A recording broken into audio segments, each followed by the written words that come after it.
Naku, malinaw po naging eksplanasyon ni VP Sara, no? Talagang kinakailangan po yung Bukana Bridge para maging viable yung coastal highway, no?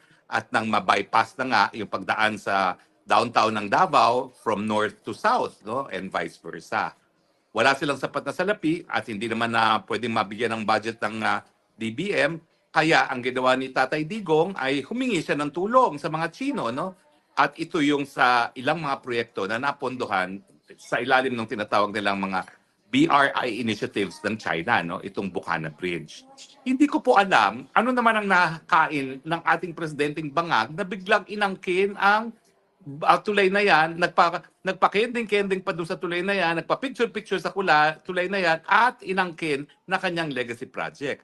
Dahil ba natapos sa kanyang termino? Well, pwede naman po yun, no? Pero wag naman niya sasabihin na legacy project niya. Kinakailangan, kilalanin naman niya na ang Tatay Digong ang humingi ng pondo sa China, ang nagbigay ng pera ay ang People's Republic of China. Paano niya aangkinin yun na hindi ginastusan ng gobyerno ng Pilipinas ang tulay na yon?